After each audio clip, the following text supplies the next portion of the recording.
So again, welcome to the 12th grade college information night that we're presenting. We're here at the Innovation Commons here at Meridian High School. My name is Matt Sowers. I'm the director of secondary school counseling, and we'll go around the room so you can get introduced to all the participants tonight. I'm Sherry Morell. I'm the college and career specialist here. Hi, Brad McAdam. I'm one of the counselors here. Hi guys, I'm Dana Kieran. I'm also one of the counselors here. Hello, everyone. My name is Sia Knight, and I'm the Assistant Director for Secondary Counseling. Good evening. I'm Valerie Chesley, one of the other counselors. And behind the scenes, we have another person doing all the tech support tonight. That was Mr. Fisher, one of our new counselors that we brought on board to the team. So in front of you, you have the agenda for tonight. So we'll just kind of quickly go through that. We've got participants that are going to be going over the Meridian High School transition services. We have information from Nova College for college and outreach coordinators. We have a University of Toledo admissions officer, Franklin and Marshall College admissions officer, and all of the knowledge from years and years of experience here at Meridian High School on the specific college and application process. Let's get started.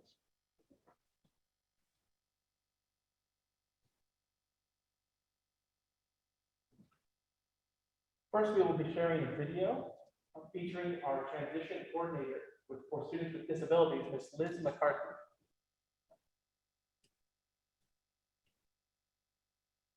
Hi, I'm Elizabeth McCarthy. I am the transition coordinator for Falls Church City Public Schools. I help students with 504s and IEPs plan for their transition out of high school and into adulthood. I work with students who plan on entering the workforce directly after high school. We work at resume building, building soft job skills, and just learning different types of skills that will increase success for post-high school competitive employment. I make referrals to outside agencies for students who may need additional support at the job site after leaving high school in order to have that success in a competitive employment environment. I also work with students to identify self-advocacy skills that would be needed in a post-high school employment or educational setting. Having students understand themselves and understand as adults what they need to self-advocate for, understanding their strengths and weaknesses, and what type of environment, whether it's a workplace or post-high school education, would build the most success for them as adults. I also work with students when they are preparing for post-high school education, looking at different accommodations that can be secured at the post-high school level, working with students to understand the difference between high school and college, at building skills that make students more self-directed learners, to take a little bit more of a responsibility with whether it's executive functioning skills or understanding what different demands may be put on them as adults in a post-high school educational level. Every transition plan is individualized for students. So I am here to help. I'm an extra resource in a great, wonderful group of professionals here to help students plan for after high school. But I am happy to help, and I am here, so please reach out if anything is needed. Thank you. All right. Our next guest speaker is from the Northern Virginia Community College, the high school outreach coordinator, Celine. Hi, Meridian Mustangs. Hi, students and parents. I hope you're having a wonderful and safe start to the school year, and congratulations, class of 2022. What an exciting time. I hope you make the most of your senior year. My name is Selim Asihel, and I'm the high school outreach coordinator and an adjunct faculty at the Nova Annandale campus. And I work with students at Meridian who are interested in starting at Nova after graduating from high school. And today I want to talk to you all a little bit about some of the perks of being a Nova student, as well as some of our transfer opportunities that allow you to start at Nova and transfer to a four-year school afterwards. So I'm going to quickly share my screen so you can more easily follow along. So the first advantage that I want to share are our small class sizes. And so Nova has 6 campuses across the Northern Virginia region. The closest campus to you is likely the Annandale campus, but we also have a campus in Alexandria, Loudoun, Springfield, Manassas, Woodbridge, and a robust growing Nova online presence. So we're able to offer lots of classes in our many campuses and keep our class size low. So the average class size at Nova is about 25 students per class. And so for you, the student, this means that you will likely get more attention in the classroom, and it'll be easier to get to know your professors, your classmates, and to ask questions in the classroom. The next advantage is our flexible schedule of classes. At Nova, we offer classes throughout the week in different formats and various times for your convenience. We understand that you have a life outside of the classroom. In fact, many of our students at Nova actually work, they have family responsibilities, health obligations, and a social life.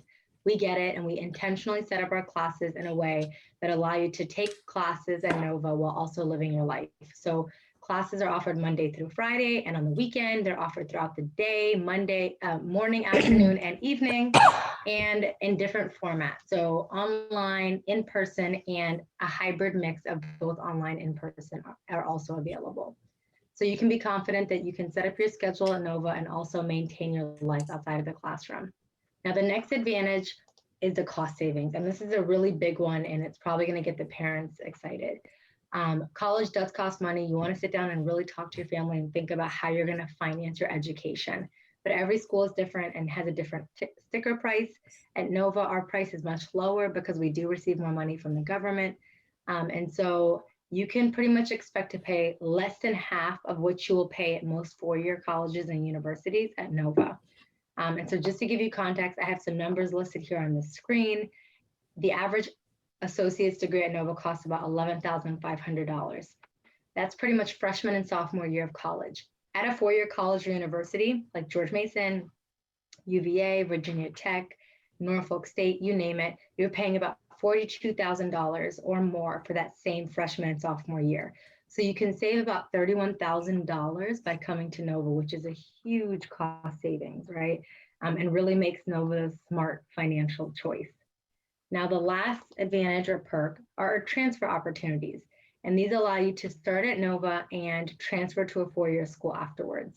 If you're interested in this, you can rest assured that Nova has many opportunities and resources to help make this as easy and doable as possible. Our resources include our advisors, our transfer counselors, our really comprehensive transfer website, and the many programs we offer throughout the year to help students navigate what they need to do, all the requirements, and how to transfer to a four-year school. One of the big transfer opportunities are our guaranteed admission agreement contracts. And these contracts allow you to start at Nova and be guaranteed admissions into certain programs at four-year colleges and universities. And this is awesome because it really takes the guessing game out of the admissions process. You can be confident that you will be secured a spot at a four-year school of choice as long as you meet all the requirements listed out on the contract. We have a contract with about pretty much every school in the state of Virginia and several out-of-state schools. And so listed here, I'm giving you a snapshot on the screen of some of the schools we have contracts with, but there are more. And you can actually read all the contracts by visiting our website, nvcc.edu/GAA from home, and see all the schools we have contracts with. And you can actually read the contract to understand exactly what the requirements are to be guaranteed admissions. Now, if you have any questions about this or anything related to Nova, please do feel free to reach out to me. My email is listed here on the screen. I will also be offering Nova sessions throughout the year through the College and Career Center, so we can work together through your transition from high school to college.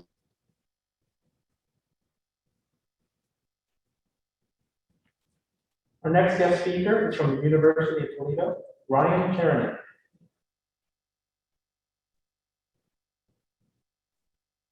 Good evening, everybody. My name is Ryan Chernick. I serve as the Mid-Atlantic Regional Enrollment Manager for the University of Toledo. And tonight I have the great pleasure of speaking to all of you about us, the collective us, the public schools out there across the United States. There are a lot of options when it comes to college, and the public institutions, while we might be a little bit larger, are certainly always a great option for students of very diverse backgrounds, depending on your major, your program, what you're looking for, what your education educational, professional goals are. Public institutions and us larger public institutions offer a lot of great pathways for students, but it can be a little daunting trying to figure out exactly where you're going to find that best fit. So I have just a little bit of advice for you tonight to start that search process and to guide you along the way. First and foremost, if you have a lot of questions, you are not alone. For my parents listening to this right now, college has changed a lot since you went to college. I have parents every day contacting me with questions about our admission paths, the different applications that you can do, the systems by which you send your transcripts. Whether you're in Falls Church, Virginia, or you're in Toledo, Ohio, parents have very similar questions as things rapidly change in higher education. So take a breath. It will work out, and we are here in the admissions world to answer those questions. So once you do your cursory research on the website of the schools that you find, call the admissions office with your questions and start to go through them and start to figure out, is this the university with the things I'm looking for, right? A particular major, a particular style of campus, a particular classroom setting.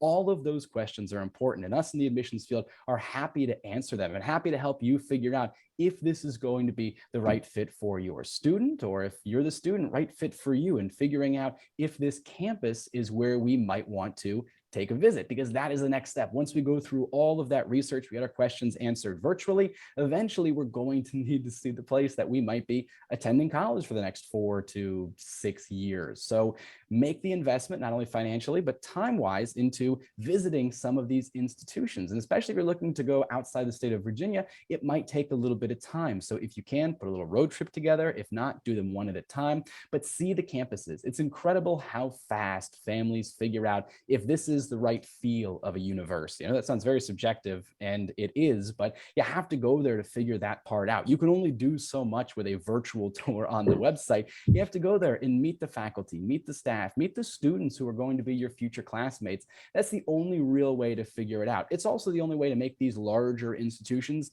feel smaller and in most cases feel real. Sometimes a school, you see them on TV so much, they don't feel like an actual place, but going and visiting and setting your feet on their campus is a great way to figure out if it's the right spot. And that kind of touches on my next point, which is don't be entirely swayed by the ads you see or by the name of the school. If you go somewhere that no one's ever heard of, that's perfectly fine because it feels like the right fit for you. There are so many great institutions and colleges across the country to discover and to explore. If you're the first person to go there, fantastic. If you're one of many to go there, still fantastic, right? The options are limitless, but it comes down to you and feeling comfortable about where you are going to attend. Thinking about the financial aid side of things with us out-of-state public institutions, it is always a good idea. The earlier, the better when it comes to looking at scholarships and financial aid. And that's not just for the University of Toledo or for the state of Ohio, every state. If you're looking at their scholarships, generally you'll start to see deadlines arise by the end of the fall semester in some cases by the end of October. So when you are doing your research, make sure you figure out when do I need to apply by and when can I start doing those additional scholarship applications. And of course, take advantage of your local options as well. You have a great counseling office there to support your students as well. So take advantage of their knowledge base and what they know about us universities, both regionally and nationally, because admissions counselors are always chatting with high school counselors and they do very important work. So we're happy to share all that information through them and through all of you as well. I hope some of this has been helpful as you start to explore some of the options you have across the United States. Again, doing that early research, calling us in the admissions office, taking a visit. My parting wisdom to all of you, for my students, it's going to work out. I promise you're going to find that right school. As exhausting as it feels right now to maybe doing this research, try and enjoy the process, because once you do find it, you're going to look back on this and realize it was or should have been a little fun. And for my parents listening, they're going to figure it out. I promise. I've worked with students for many years and they always seem to figure it out. So have faith that you have instilled in them the ability to choose the school that feels like the right fit. It's going to give them that education that's going to be transformative. I appreciate all your time tonight. Enjoy the rest of your evening and go Rockets. Our next guest speaker will be from Franklin and Marshall College, Hannah Brown. Hi everyone, my name is Hannah Fralinger and I am the Associate Director for Regional Admissions at Franklin and Marshall College, which is located in Lancaster, Pennsylvania. I want to thank Meridian High School today for allowing me to speak with you all for a few minutes. I'm just going to talk briefly about a liberal arts education, and then the importance of interviews and how to go about those. But with liberal arts, if you don't know too much about liberal arts education, that really means that you don't have to come in day one, freshman year, focusing just on your major. You're going to get a really good, well-rounded education while you're at a liberal arts school. You know, we feel like at 17, 18 years old, you might not yet fully know what you want to pursue, what you want to do after you graduate. So we give you some time to kind of figure that out. You're taking a lot of kind of general education courses, very similar to what you might have taken in high school, to give you some time to kind of figure out what your interests are. And typically with liberal arts institutions, those classes last for about 2 years or longer, but you have until about the end of your sophomore year typically to declare your major, which is really nice. And then liberal arts schools sometimes tend to be a little bit on the smaller side, maybe less than 5,000 students, but could also be more on the medium size to larger institution range. For example, Franklin and Marshall, where I work, we are about 2,400 students, which is a good, smaller size institution. But what's nice about some smaller liberal arts schools is that you get to know your professors really well. Class sizes are a lot smaller, so you're able to build those relationships, which is really beneficial in the long run throughout your 4 years.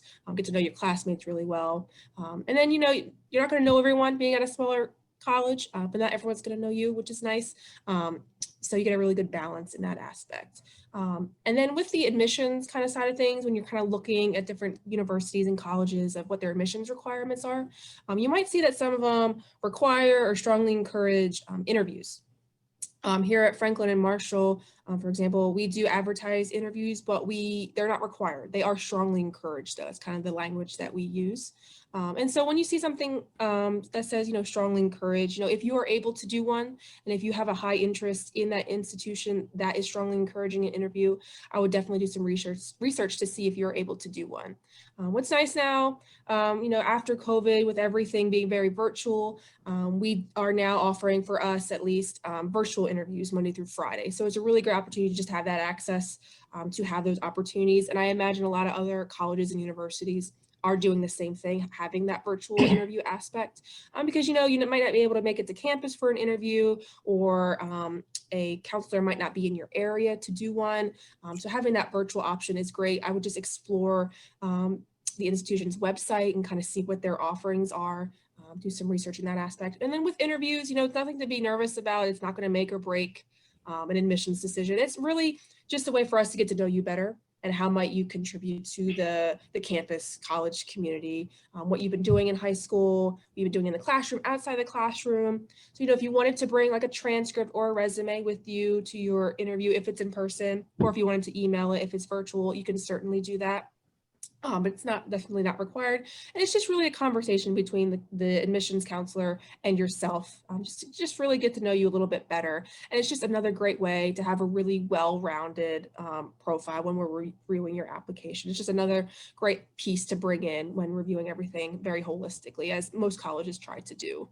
But yeah, again, nothing to be nervous about. I think interviews are just a great way for us to get to know you better. But my biggest thing is just to do your research on the different colleges or universities that you're interested in. Look at every aspect, for example, with majors, a lot of colleges, if you're interested in business, are going to offer business as a major typically. So kind of go beyond that. Are you looking for small, medium, large institution with class sizes, extracurricular interests that you have, geographical location that you're interested in? So kind of explore all of your options with that. Definitely do some research if you can. If you're able to visit campus, it's always a great option. But with COVID and everything, virtual options are always a great piece as well. Virtual info sessions, virtual tours. So colleges now are really doing a lot to kind of have that access for you when you're at home. And then with the admissions piece as well, make sure you read up on what the requirements are, transcripts, are they test optional or not, interview pieces, recommendations. So just have a running list of what all the different colleges require, because they're all not going to be the same. But my biggest thing, if you have questions at all, utilize your counseling resources at your high school, but then definitely do not hesitate to reach out to the admissions counselor at the different institutions that you're interested in. That's why we're here. That's what my job is. So definitely do not hesitate to reach out to us if you have any questions at all. We can guide you in the right direction and give you the best advice for you moving forward. So thank you guys. Again, don't hesitate to reach out to any of us if you have any questions. Thank you. Hi,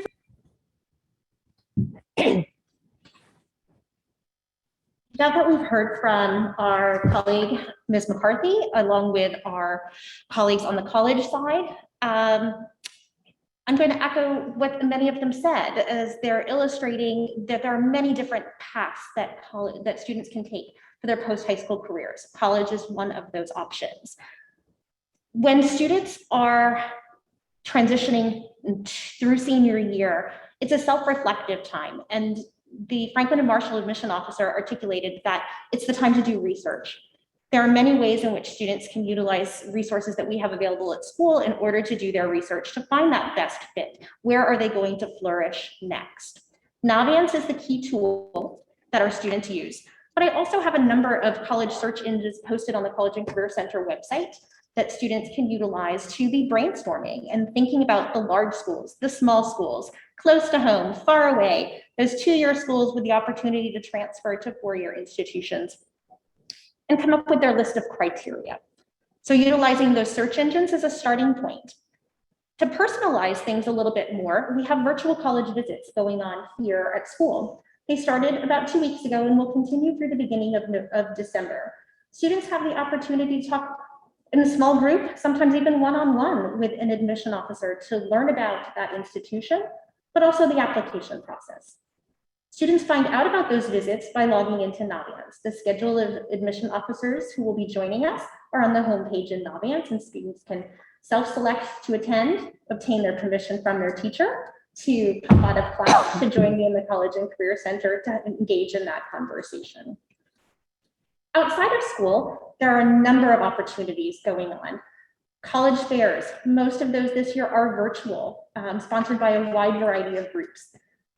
You can find out about college fairs by reading the College and Career Center newsletter. Each week I post the fairs that are upcoming that I am aware of. It's as simple as logging in from the comfort of home and engaging in small group conversations with admission officers.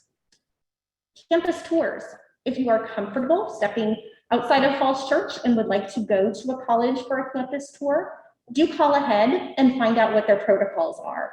Most colleges for this application season are requiring advanced registration in order to keep their group sizes down.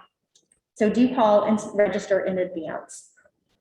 Many colleges participate in what historically would have been partner travel, where groups of say 6 colleges come together and have an event at a hotel. Well, those have moved on to virtual platforms, and those information sessions, and again, a smaller intimate session, are available for colleges across the country. And those I post in the College and Career Center newsletter as well. The Franklin and Marshall admission officer mentioned interviews. Interviews can occur either pre-application or post-application, depending upon the school. Sometimes they are informative, just the admission officer is sharing information about their school, and other times they are evaluative. It's perfectly appropriate for your student to inquire about the nature of an interview at the institution that they are considering. So finding that right fit for your student requires a lot of research, but there's also a number of steps behind the scenes that need to take place here at school. So we're going to transition to talk about the application steps.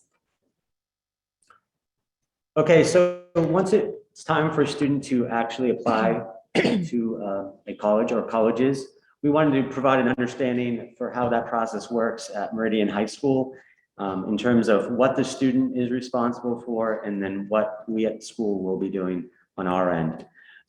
So as you can see from this chart here, a student, of course, will be submitting his or her college application. And along with that, in many cases, they will be doing an essay or essays. How will a student be applying? Hundreds of colleges now use what's called the Common Application, or you'll hear it referred to as Common App. So more often than not, that has become the most common, if you will, way for a student to apply to college. There are other platforms, of course. There's the Coalition app. The UC application has its own, so all of the University of California schools, they use their own application process, and then Apply Texas. So if a student is applying through Common App, I will get into that a little more in a minute about some of the steps that are important with that. But just know that a student is always going to be applying through a platform that is not affiliated with our school through Naviance. Students use either the Common App or the Coalition or UC. They might apply directly on a school's website, but they will be sending their application that way through the platform. The student's counselor will be sending an official transcript, what's called the secondary school report, and if needed, we will provide a letter of recommendation to a school. We submit all of our documents through Naviance, and so students must put information into Naviance. They must submit a transcript request in Naviance. They must have every school that they are applying to listed under colleges that I'm applying to in Naviance. And they also must put on the next step, their teachers who are providing them a letter of recommendation. So every teacher who is writing a letter will send their letter through Naviance. A student puts that in, they submit that request. We ask that students first talk to a teacher before just submitting a request in Naviance, because that's pretty impersonal. So we want to make sure that the student has spoken with their teacher who's writing the letter first, receive that confirmation, and then puts the request into Naviance so the teacher knows when they need to submit their letter. Teachers also submit something called a Common App teacher evaluation if it's a Common App school. It is possible for a non-Meridian high school person to submit a recommendation, but it would not be done through our school. On Common App, there is something called an other recommender, and that might be the case for, let's say, a scout leader or perhaps an employer. If a student is asking that person, that would not be through the school though.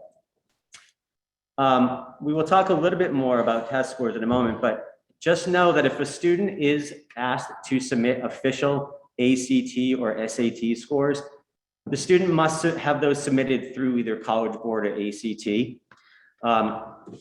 Luckily now, many schools allow students to self-report their test scores on their applications, and so they may not be asking for official scores. But if a student does come across a school that's asking for them to have official scores sent, they must be submitted either through College Board or ACT.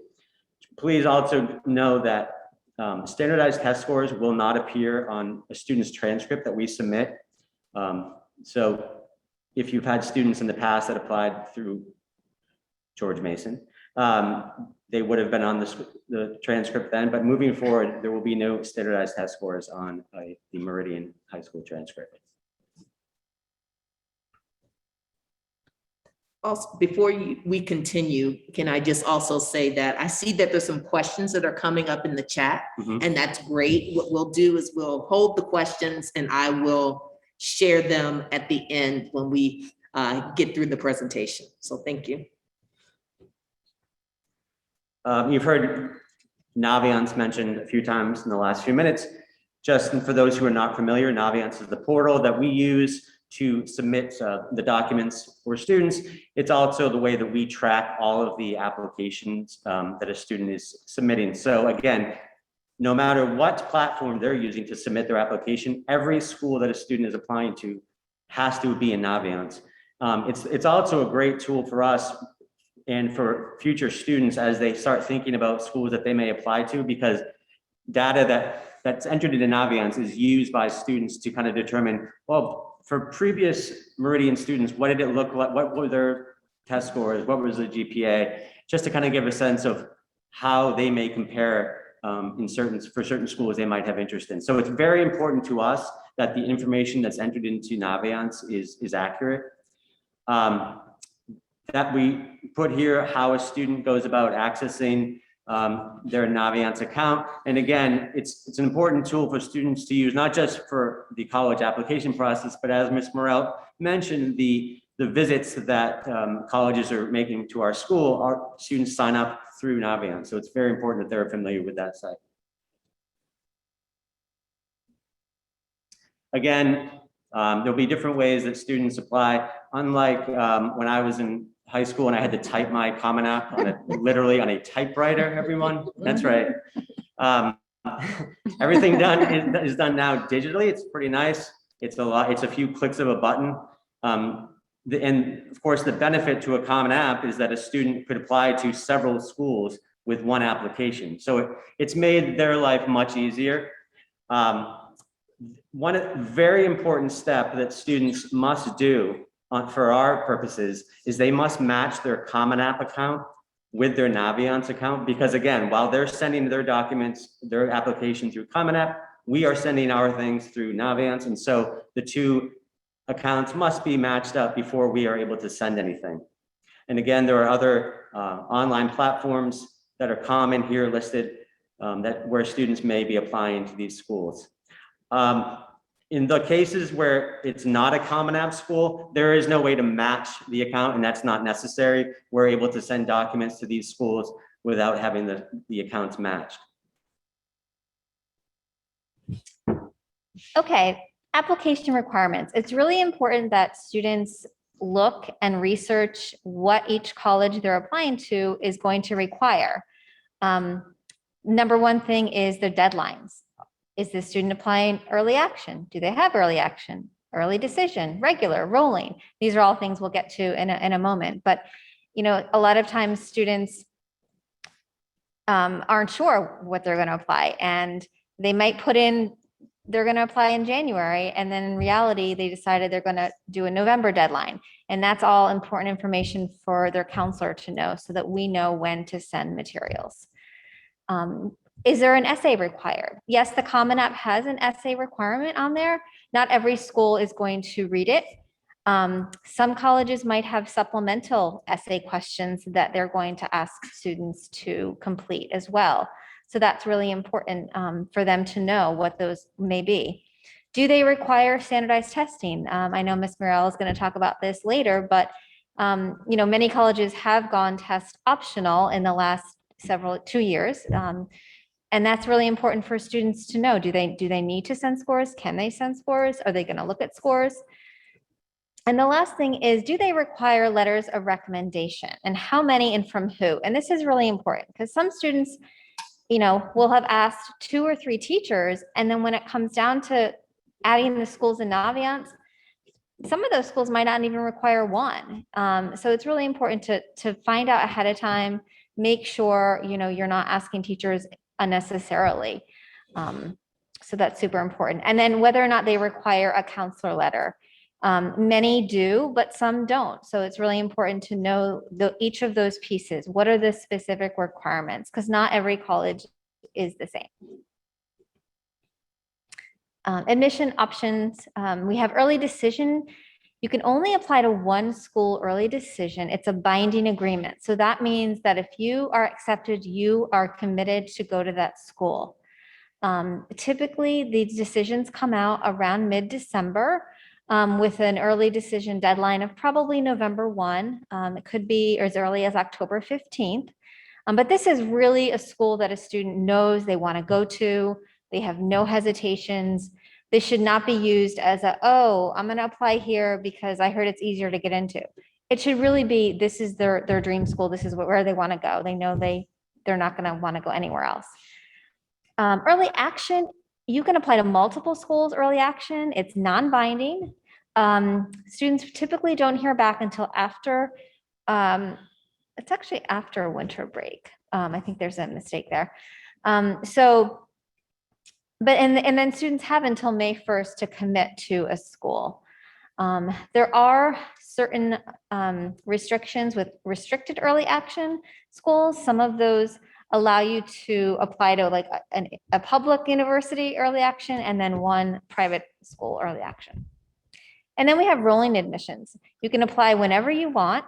So as the schools receive the applications, they will review them and they will notify students as early as they can. Many of these schools don't require students to write an essay. Some of them don't require letters. So some of them, you know, it's easier to get the information together.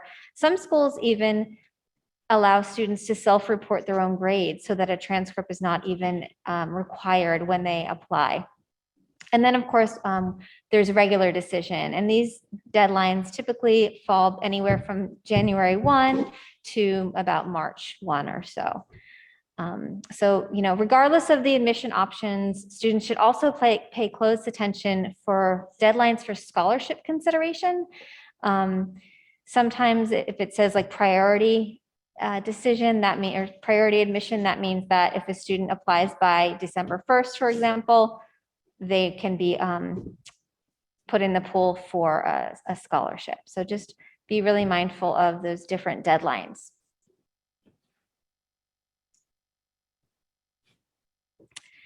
We have a lot of resources here at Meridian to help students write their college essays.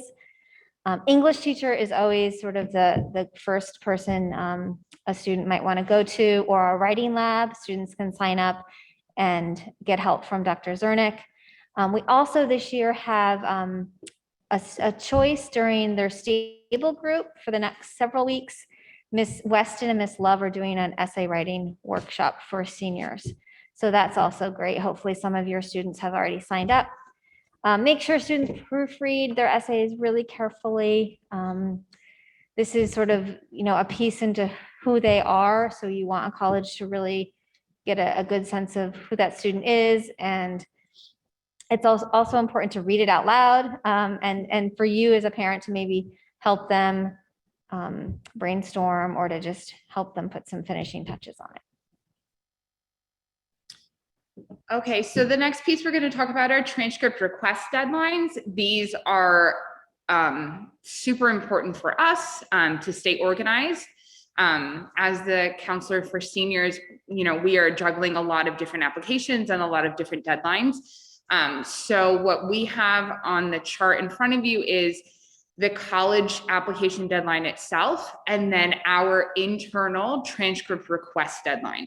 So that's really when we need students to have added the school into Naviance, put in their transcript request, and then to kind of close all of that off, to have booked an appointment and met with their individual counselor by the deadline that's in the transcript request. So one of those has already kind of passed. So for any students who have an October 15th deadline, UNC's early action is one of the big ones we have for October 15th. We needed students, and students came and met with us by Monday, September 20th. If they were planning on applying to UNC, to make sure their transcript requests are in, we check over with them to make sure Naviance is updated and kind of everything is there.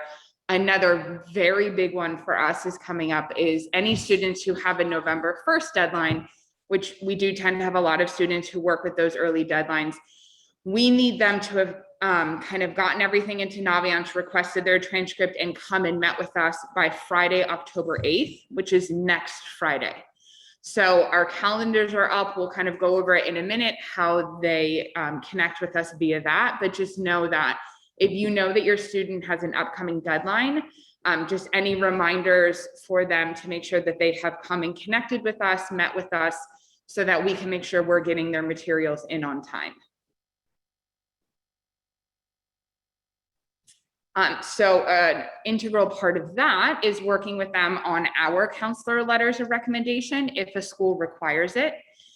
So the big two things that we ask students for in order to prepare the best letter of recommendation that we can do is having students complete the senior worksheet in Naviance. That was a task that we assigned to them last year, I believe in June. So when they open up their Naviance, there's a link to it on the very front page. They were assigned a task, like a to-do list of complete their senior worksheet. It asks them, it goes through 7 questions, asking them questions about different events, different things during their high school career to kind of give us more information about them, things that they're proud of, accomplishments, things like that. Students complete it and submit it all via Naviance.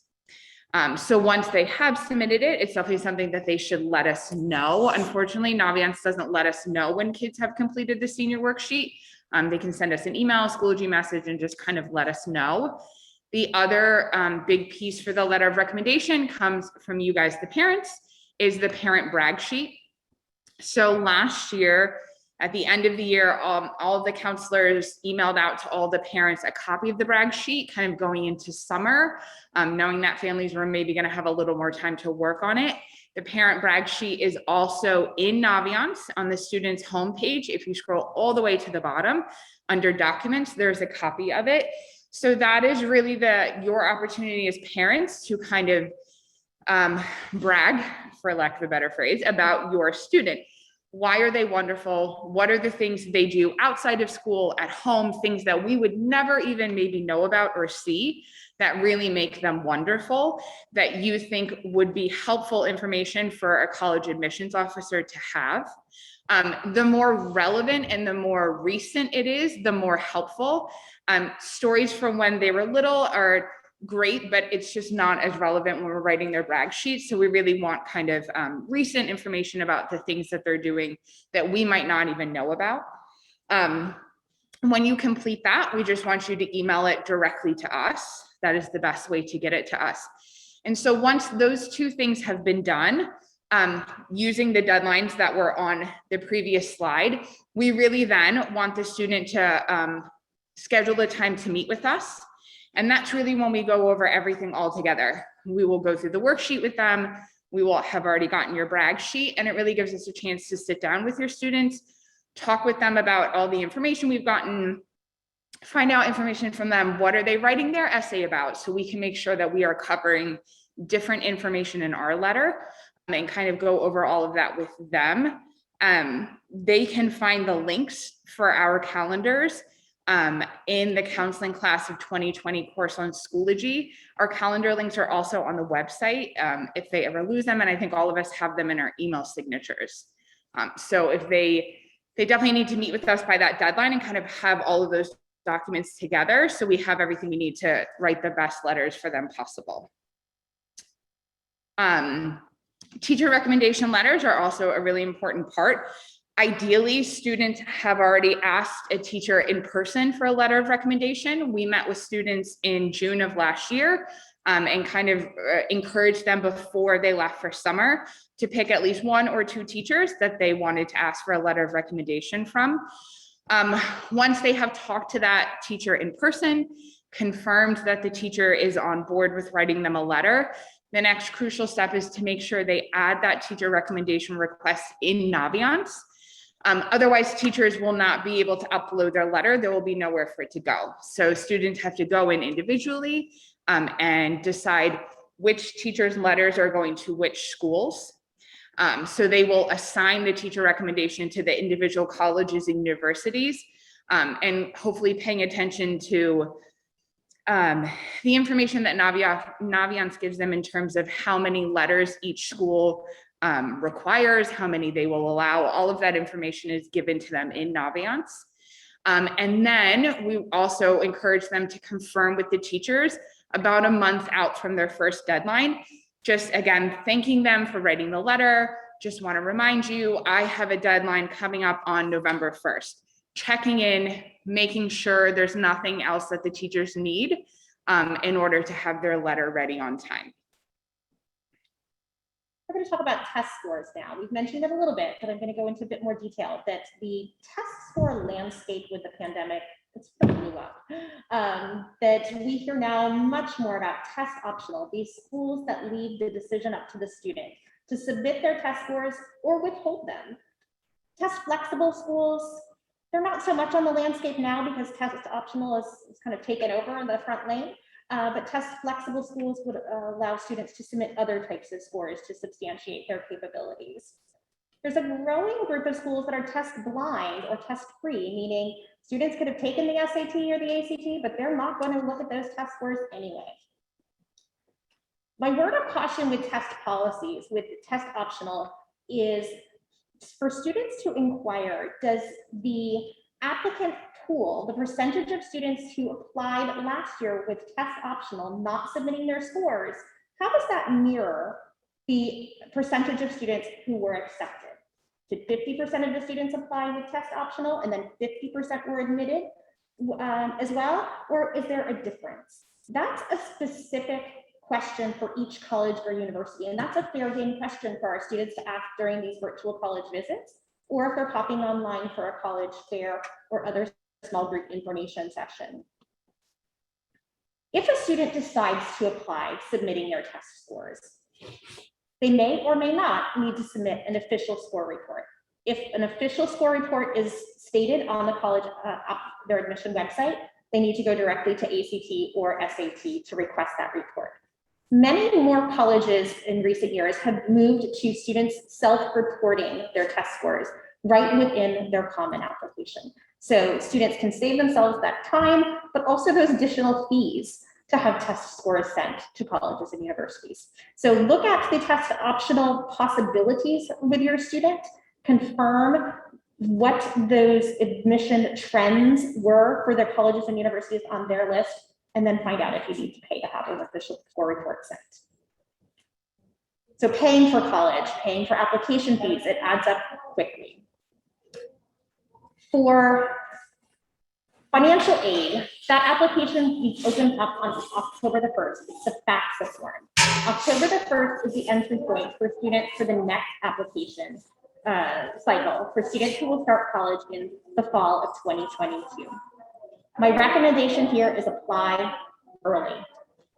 Colleges sometimes award financial aid based upon that first come, first served basis. Those applications that are submitted early are packaged first for financial aid.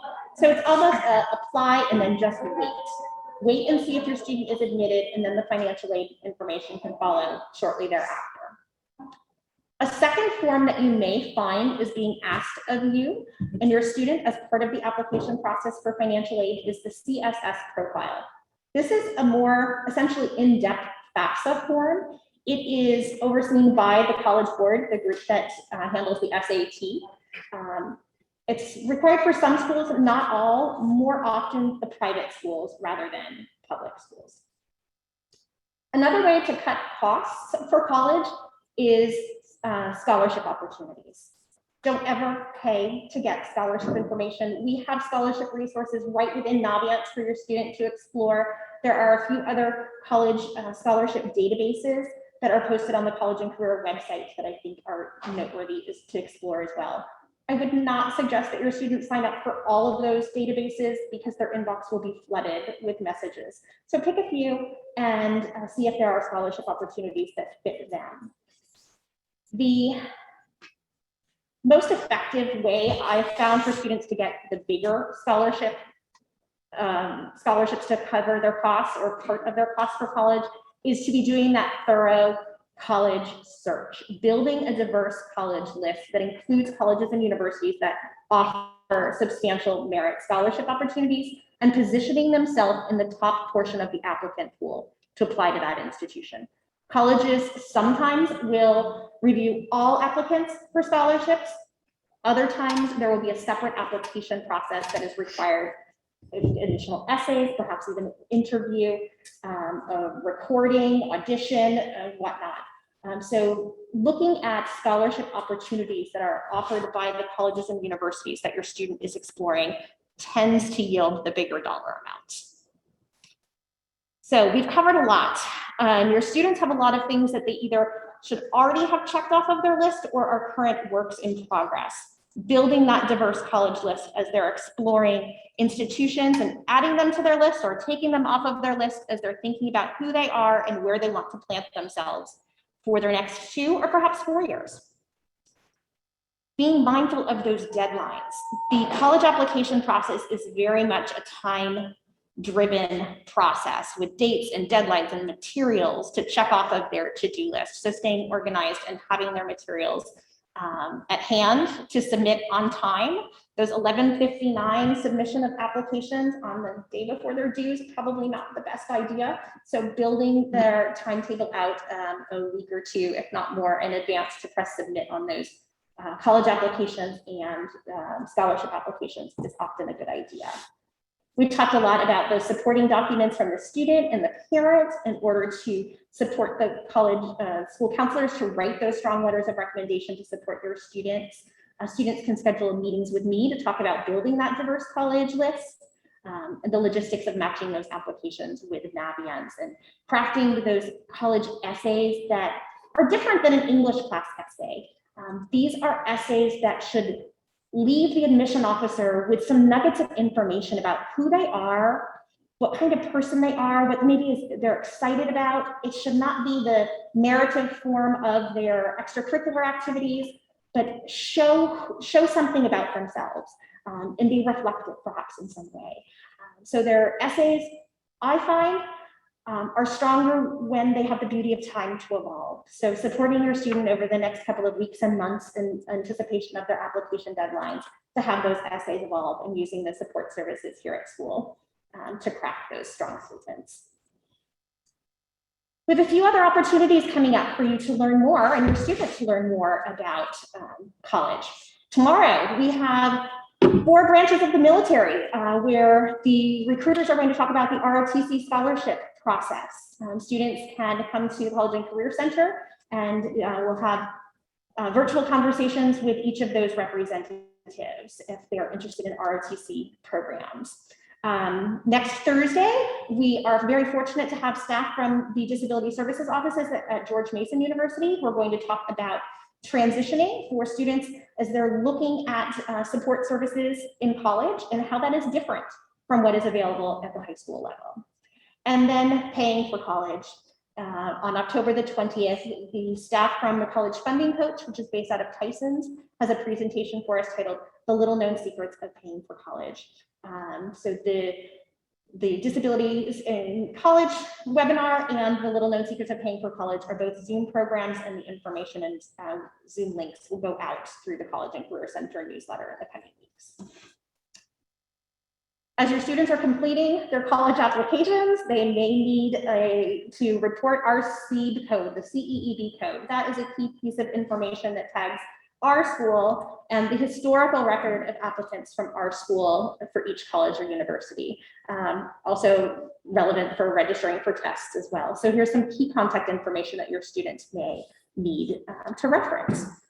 And so with that, I think we have concluded, and it is time for us to respond to your questions.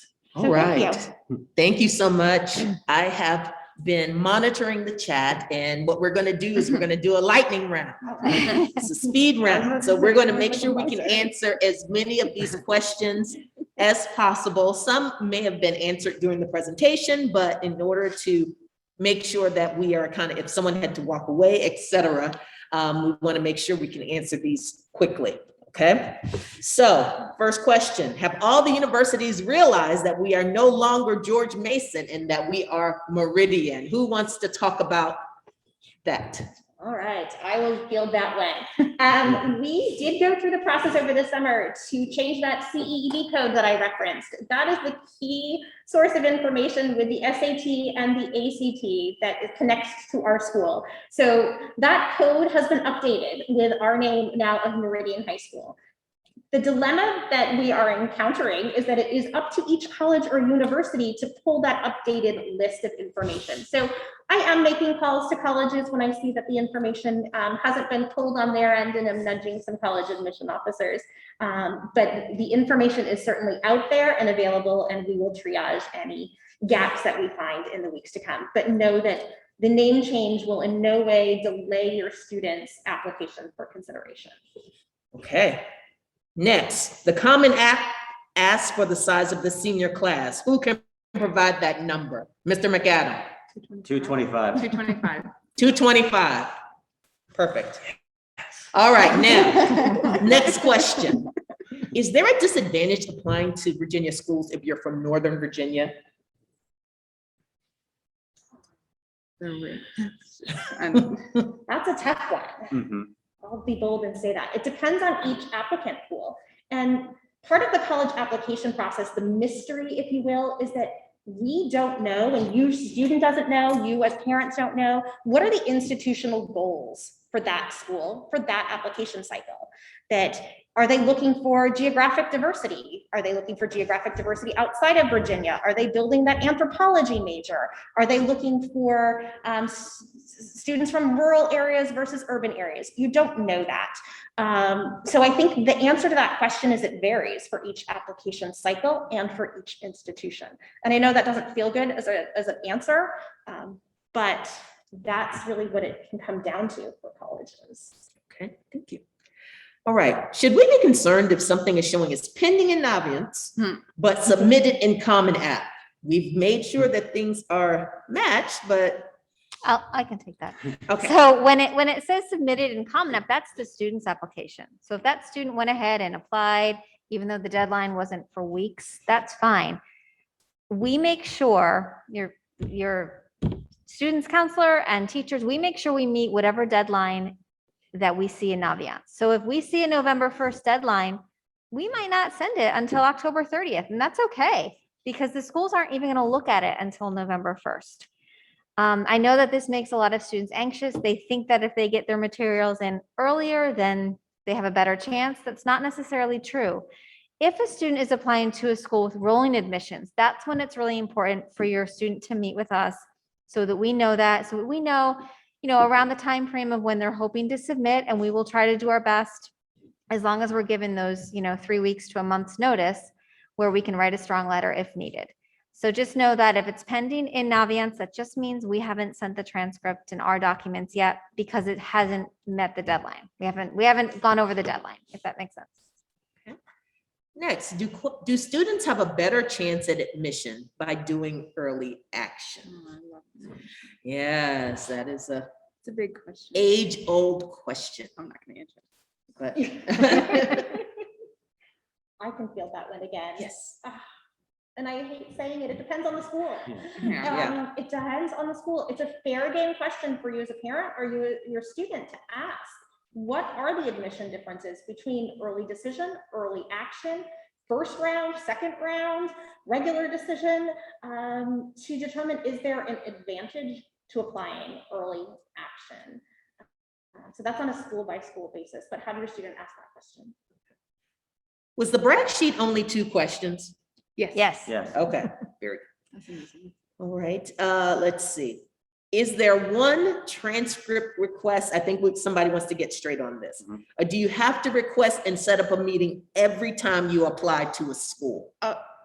I would say no.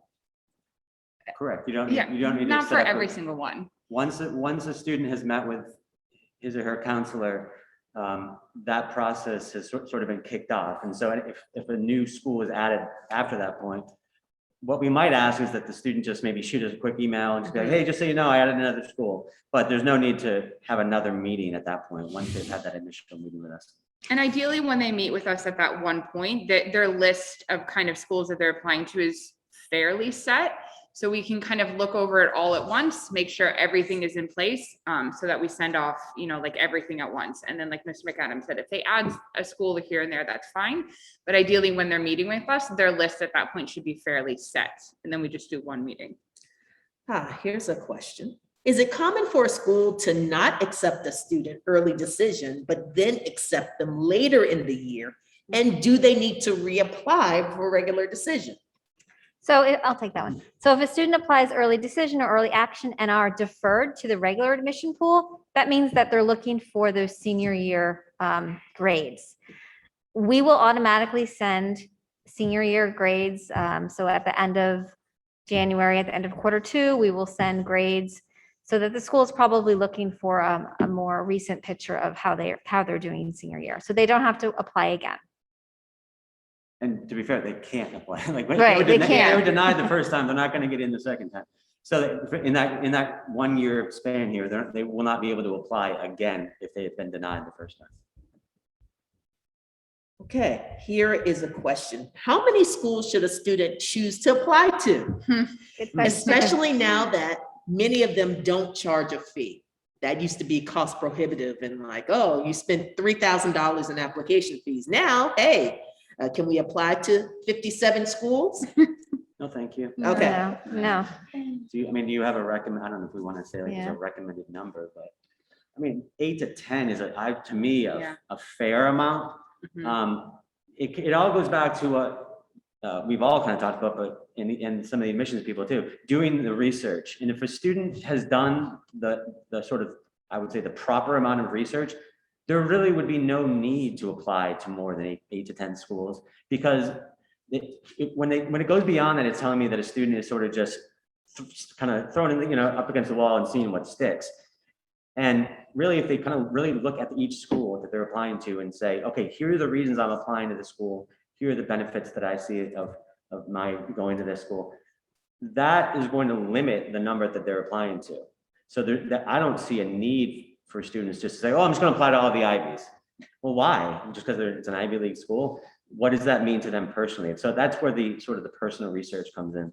And sometimes it can backfire. If a student applies to, I had a student apply to over 20 schools and the student got into most of them. And then come April, it was like, I don't know where I want to go. It was like kind of doing the research all over again. So sometimes it just becomes harder in the spring.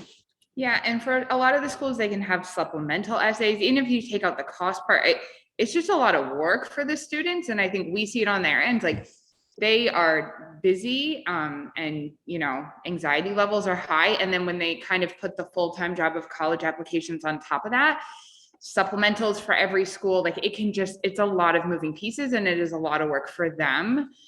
So I think also for their kind of mental health and ability to stay balanced senior year, a list of 7 to 10 schools is just much more manageable from a work perspective than them applying to, 25 schools and doing all of these essays and things like that. That can just be a lot for them. Just for perspective, I applied to 2 colleges when I applied to school set. Did they have more than 2 back then? Oh.